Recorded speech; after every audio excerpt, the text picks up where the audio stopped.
Boa noite a todos, encarnados e também os nossos amigos que já estão no plano espiritual, mas também que vêm aqui como nós, para refletir sobre os ensinamentos do nosso Mestre Jesus, através da doutrina espírita, que a doutrina espírita é uma doutrina cristã. Temos feito algumas reflexões sobre a Revista Espírita, que foi produzida por Kardec desde 1858 a 1869, período, ano da sua desencarnação. E são vários os assuntos que ele trata nessa revista. E hoje nós vamos falar desse tema, que nascer, morrer, renascer ainda e progredir sem cessar, tal é a lei. O que essa frase pode nos dizer? É curioso que eu fui atrás para saber se realmente essa frase é de Kardec. E existe mais de uma opinião a respeito. Isso está escrito lá, no túmulo de Kardec, lá na pedra, essa frase. Alguns dizem, como o próprio Leon Denis, ele em uma das suas obras, ele fala, essa frase disse, assim disse Kardec. Mas a gente vai achar também um livro sobre a biografia de Kardec, feito por Zeus Van Tuyl e Francisco Thyssen, que essa frase foi retirada de uma obra do escritor Goethe. Então, também acho que também não é de Kardec. Mas também nós vamos ver que não importa muito quem que é o autor dessa frase. O importante é o que ela traz para a gente. O nascer, morrer, renascer ainda nos remete o quê? À reencarnação, que é a progressão espiritual através da reencarnação. Progredir sempre, sem cessar, tal é a lei. Que lei é essa? É uma das leis divinas, que é a lei do progresso. Então todo espírito, ele tem sim, pela sua frente, uma capacidade de autodesenvolvimento e de crescimento. De acordo com as suas escolhas, ele pode ser mais rápido ou mais devagar, mas a nossa evolução é como se você pegasse um bilhete de comboio só de ida, ele não tem retorno, tá certo? A gente vai sempre progredir, tá bem? A ideia da reencarnação foi criada pelo Espiritismo? O que vocês acham? Não, Exatamente, ela aparece em diversas culturas, tá certo? E aí o Kardec diz, na sua revista em 1858, a doutrina da reencarnação era professada pelos druidas segundo o princípio da marcha ascendente da alma humana, percorrendo os diversos graus da nossa escala espírita. Todos sabem que a ideia da reencarnação remonta à mais alta antiguidade e que o próprio Pitágoras a havia aurido entre os indianos e os egípcios. Então veja que bem antes de Cristo a gente já tem notícias dessa ideia da reencarnação. Então não é, pois, de admirar que Platão e Sócrates, entre outros filósofos, mas partilhassem dessa opinião admitida, que talvez ainda o princípio da doutrina da escolha das provas, hoje ensinada pelos espíritos, pela doutrina espírita, que pressupõe a reencarnação. Quer dizer, essa ideia já era bastante anterior ao cristianismo e, lógico, ao espiritismo. E sem ela fica difícil a gente explicar essas diferentes condições humanas que a gente vê no dia a dia, na sociedade. Umas pessoas sadias, bastante geniais, precoces até, e outras pessoas com limitações físicas e limitações mentais. Então isso, a gente pode questionar, por que isso? Será que existe uma diferença da gente? Nós somos criados diferentes, umas pessoas com dificuldades, Deus criou anjos já, puros. Então são reflexões que há muito tempo se vem fazendo, E aí nós temos os exemplos desses dois filósofos, bem antes de Cristo, tá certo? Sócrates e Platão.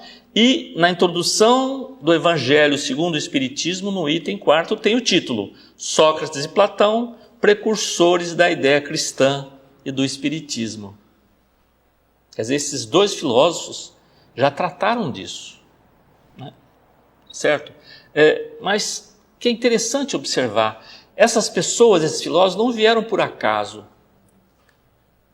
Se vai ser implantado uma ideia, se é ser colocada uma ideia no nosso planeta, para a nossa evolução, isso existe um preparo da espiritualidade superior. A espiritualidade superior não improvisa.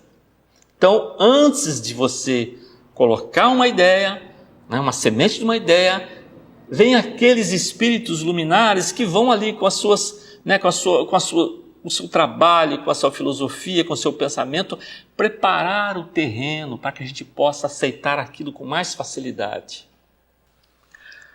Pluralidade das existências corporais, das diversas doutrinas professadas pelo Espiritismo, a mais controvertida, sem dúvida, é a da pluralidade das existências corporais, também chamada de reencarnação. Mesmo que, nós temos dito, que a reencarnação não é uma ideia do Espiritismo, não foi codificada, né, junto com o Espiritismo, tá certo? Mas ela é defendida pelo Espiritismo. Então, se ela é defendida, vai aparecer muitas pessoas que vão ser contra essa ideia, vão querer questionar essa ideia. Bem?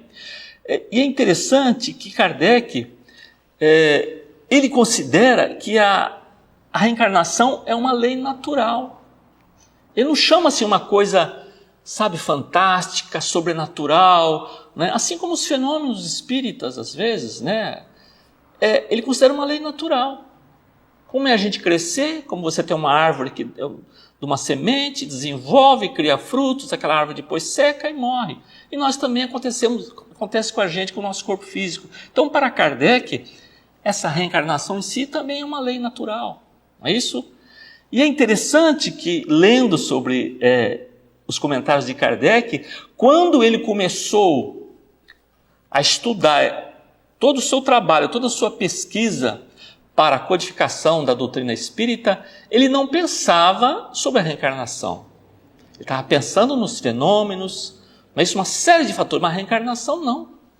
Tanto que quando os espíritos começaram a falar para ele, olha, sobre a reencarnação, eles foram relutantes, eles não aceitaram de imediato. Houve resistência, não só de Kardec, mas com aquelas pessoas da época que estavam junto dele. Não aceitaram muito essa ideia de reencarnação. Contato com os espíritos, tudo bem, mas voltar aqui várias vezes no planeta, a princípio eles não aceitaram. Isso o próprio Kardec comenta na revista.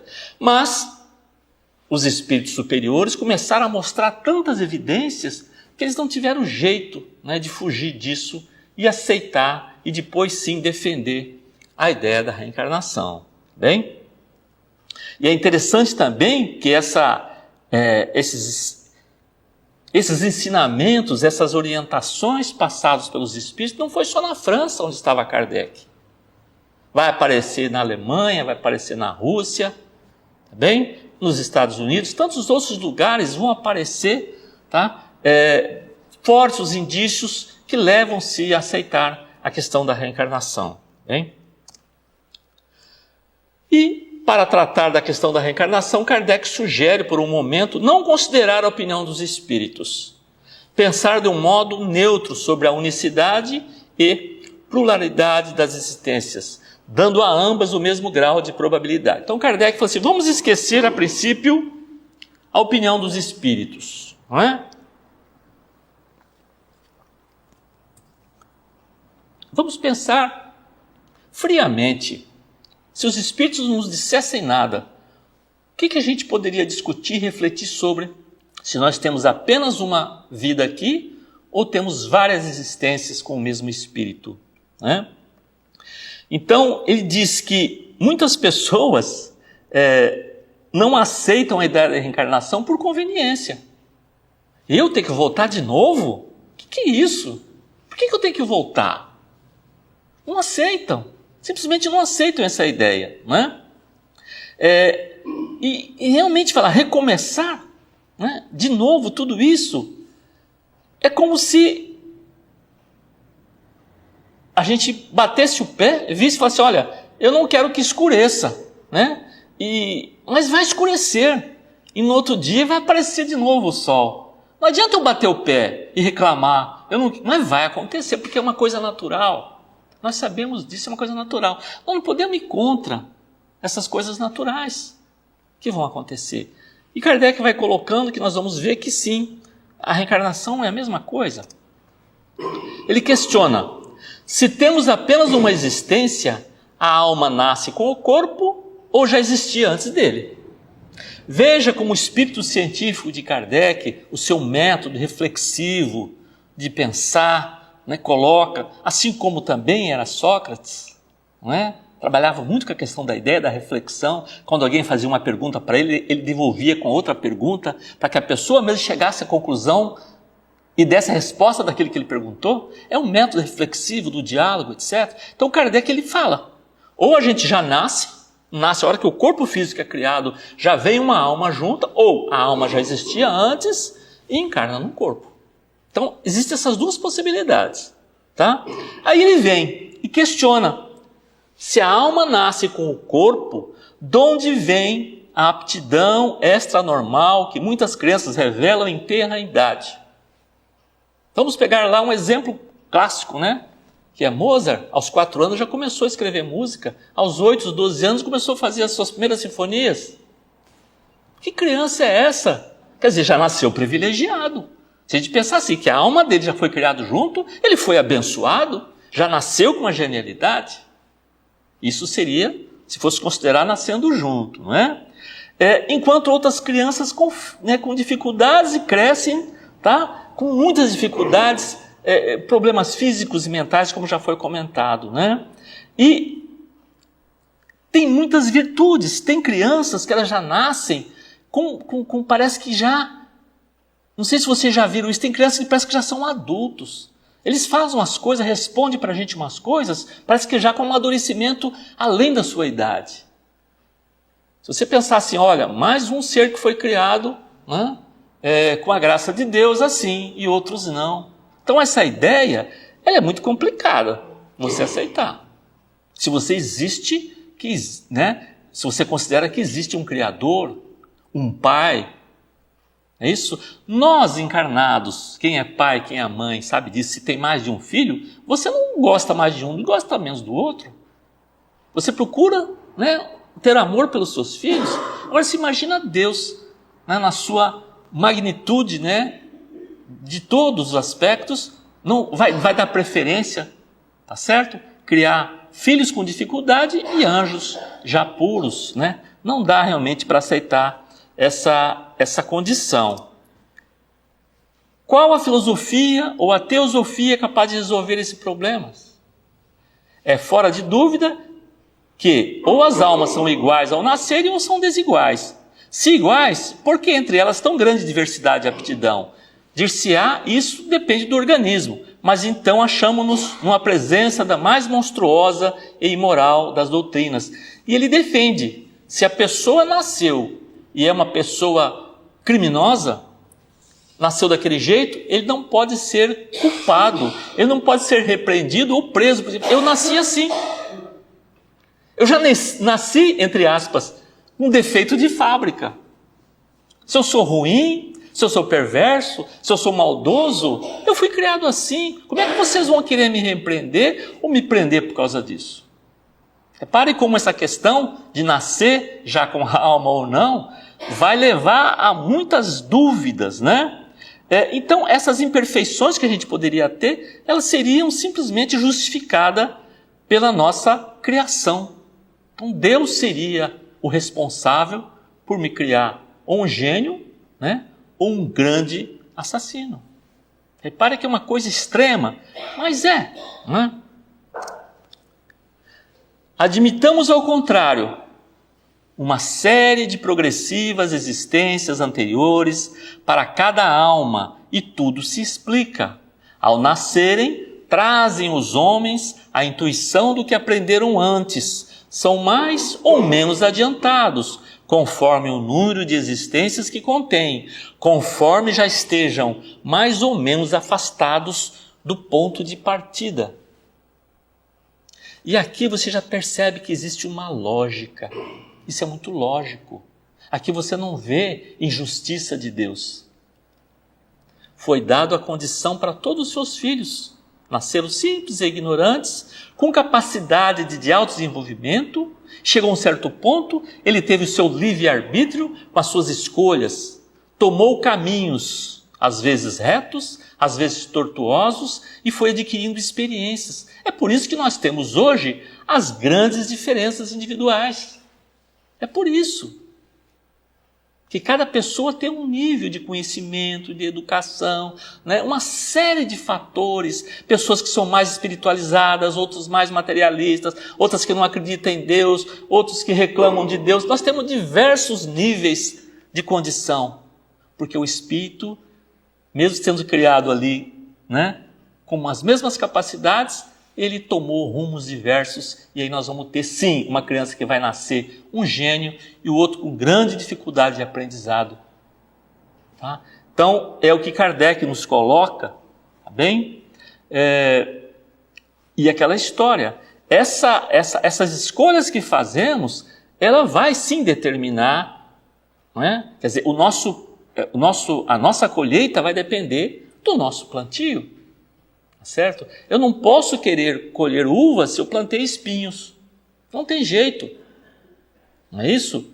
Se eu vou plantar caridade, vou receber amor. É assim que funciona. Tá certo? Isso é bastante natural. A gente pode entender também. Tá? Olha só que interessante. Agora o Kardec pega aqui, né, na sua revista e coloca um comentário, né, uma manifestação, uma mensagem de um espírito chamado Zénon, por meio do médium, né, senhor de Grand-Boulogne, que compara a reencarnação com uma trajetória de um jovem escolar. Tá? Isso está na Revista Espírita de 1860. Olha como ele dá um exemplo claro. Após um ano de estudos, o que acontece ao jovem colegial? Se progrediu, passa para a classe superior. Se ficou imobilizado em sua ignorância, repete o ano. Vai mais longe, comete faltas graves e é expulso. Pode vagar de colégio em colégio, pode ser afastado da universidade e pode ir da casa de educação à casa de correção. Ele dá um exemplo do colegial. E quem é da área de educação sabe muito bem disso. Nós temos diversos tipos de alunos. Aquele aluno mais, né, sabe, mais educado, mais cuidado, tem uma compreensão das coisas, do seu papel, procura realmente dar as suas ideias, não falta com respeito. Agora você tem outros. Eu, quando trabalhava na rede pública de ensino, né, alguns anos que eu trabalhei, às vezes eu estava em sala começando a aula, chegava um aluno, a porta fechada, e abria a porta com um chute. Pá! Entendeu? Quer dizer, você leva até um susto, né? O que é isso? Né? E aí você depois ficava meio assim, aquele aluno era agressivo. Né? Isso aconteceu comigo, como professor. Aí você tinha aquela reunião de pais e mestres, né? Que geralmente vai mais mãe que pai, não é? Pelo menos no Brasil é assim, não sei aqui, mas vai mais mãe do que pai. E aí lá naquela reunião chegou o pai, né? Nós vamos conversar com esse pai sobre o filho, não é? Olha, o seu filho está assim. O pai respondeu para mim assim: pode meter a mão nele. Lá em casa é assim, se ele desrespeitou, eu meto a mão nele. Aí eu vi que o problema não era do filho, né? Era do pai. E ele continua, né? Tal a imagem fiel da sorte dos espíritos, e nada satisfaz mais completamente a razão. Quer-se cavar mais profundamente a doutrina? Ver-se-á nessas ideias o quanto a justiça de Deus parece mais perfeita e mais conforme às grandes verdades que dominam a nossa inteligência. Então isso é um comentário, uma mensagem de um espírito que foi dado através de um médium. É isso como está aí. Então, meus irmãos, temos que considerar assim, nós estamos aqui no nosso planeta como uma grande escola, tá certo? E nós vamos ser alunos dedicados, ou vamos ficando. Vamos repetindo, né? O que seria essa repetição? Outra encarnação e volta de novo. Quantas forem necessárias, né? Então, se nós resolvemos as nossas principais pendências, ótimo. Eu venho para cá, eu tenho uma série de, muitas mazelas, muitos equívocos que eu cometi no passado, né? Eu tenho inimigos que eu fiz na vez passada, e eu vou tentando, venho com esses inimigos, venho na minha família, eu consigo acertar, ele vem como meu filho, vem como meu irmão, e eu vou conseguindo realmente resolver essas pendências. Ótimo! O problema é quando a gente vem para cá, além de não resolver essas pendências, arruma outras. E acumula aqueles problemas. E fica difícil, tá certo? E vamos ser, sim, alunos repetentes. E essa caminhada nós faremos, tá certo? Esse retorno, quantas vezes forem necessárias. E próprio Mateus escreveu, né, sobre Jesus, que ele disse: em verdade te digo, que de maneira nenhuma sairás dali enquanto não pagares o último ceitil. Enquanto a gente não resolver os problemas aqui, nós não sairemos daqui. Vai chegar um dia, sim, que não precisaremos mais ficar no planeta Terra. Tá? Mas como o próprio Espírito disse, nós estamos muito mais próximos da origem do que da nossa angelitude. Bem? Alguns dizem: como posso saldar minhas dívidas do passado se eu não lembro que as cometi? Tem gente que fala assim: como é que eu posso, né, pagar uma coisa? Eu não tenho certeza. Eu estou aqui, diz que pagando, eles falam assim, segundo os espíritas, eu estou aqui pagando alguma coisa, só que eu não sei, que é isso? Como é que eu vou pagar uma coisa que eu não sei? Tá? Aí eu digo a mesma coisa, eu pego e peço emprestado para a Mazé 50 euros, ela é minha amiga, olha, tá aqui, Júlio, você está precisando, eu vou te dar. Eu falo assim, olha, daqui um mês eu vou te pagar. Aí passa um mês, eu não pago, 2 meses, 3 meses, 4 meses. Eu até esqueço aquilo, certo? Ela não me cobra. Mas eu pergunto, eu deixei de ser um devedor? Não, eu continuo devendo, mesmo que ela não me cobre. É uma dívida que eu fiz. Até esqueci disso, mas eu continuo devendo. Então você não pode alegar isso, simplesmente, olha, eu não me lembro, então como é que eu vou pagar uma coisa que eu não me lembro? Aí você vai pensar, será que existe uma justiça? Deus vai fazer me passar que sofrimento que eu não mereça? É mais difícil, gente. Então, a gente vai perceber que o esquecimento do passado é uma bênção. É uma bênção. Já imaginaram lembrar de nossos malfeitos do passado, dos inúmeros espíritos que não esqueceram que nós prejudicamos? O que as obsessões graves, se não espíritos cobrando o que fazemos no passado, o que fizemos no passado? Como é que vai uma mãe amamentar com carinho seu filhinho, sabendo que aquela criança foi um assassino dela, que a matou numa vida passada? Se ela não lembra disso, ela vai ter o maior carinho para essa criança, para esse espírito, que é um problema que ela tem, que ela vai ter que resolver. E esse esquecimento vai ser muito melhor. É lógico, para ela poder resolver isso. Sem o esquecimento do passado, ficaríamos humilhados ou nos sentiríamos orgulhosos em relembrar fatos que dificultariam o nosso progresso harmonioso na atualidade.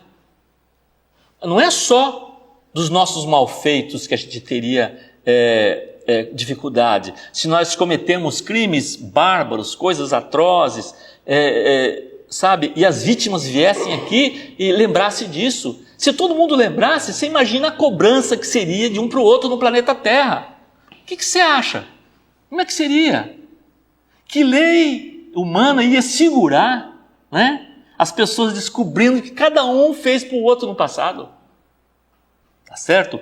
E ele também fala, ficaríamos muitas vezes orgulhosos. Agora pode acontecer também, uma pessoa que já era muito vaidoso, muito orgulhoso e foi uma grande artista no passado, tá? Aí chegasse agora, reencarnasse aqui em Portugal e lembrasse, eu fui Renoir, né? Um grande pintor francês. Aí ele sentiria às vezes, né, o máximo, né? E se ele precisava de diminuir a sua vaidade, o seu orgulho, ficaria difícil, porque ele lembraria que ele foi um grande mestre impressionista francês da pintura. Tá certo? Então, esquece também. Ele pode ser que ele tenha facilidade para pintura, mas ele não vai lembrar que ele foi o Renoir. Ou um escritor famoso. Então, a gente vai percebendo que o esquecimento do passado é importante para que a gente possa, como se diz, mais ou menos, entre aspas, zerar, né, a nossa encarnação e começar de novo. Só que tudo está sendo gravado, tudo está sendo pode ser contabilizado, as nossas conquistas para trás, que nós tivemos problemas, estamos resolvendo agora e vamos adquirindo sim experiências. Tá bem? Aqui um estudo sobre a reencarnação da Sociedade Espírita de Paris, pela médium AC, um espírito protetor do médium, né? A reencarnação é necessária enquanto a matéria domina o espírito, mas desde que o espírito encarnado chegou a dominar a matéria e anular os efeitos de sua reação sobre o moral, a reencarnação não tem mais nenhuma utilidade nem razão de ser. Olha só, é como se nós estivéssemos numa escola, fizemos ali o ciclo básico, né? Tá? E termina aquilo, eu não preciso ficar mais ali, né? Eu tenho que progredir. Fala, não, você vai continuar aí? Não, por quê? Né? Eu já resolvi tudo aquele aprendizado meu desse ciclo aqui, eu tenho que passar para o outro. É isso? E a reencarnação vai acontecer. Então essa nossa escola, que é o planeta Terra, vai chegar um dia que nós sim não precisaremos mais reencarnar. Porque a vida, nós só temos uma. Só que é assim, olha, uma hora eu estou aqui encarnado, outra hora eu estou desencarnado. Encarnado, desencarnado. Mas a vida é a única do espírito. Até que chegar um ponto que ele não precisa mais reencarnar.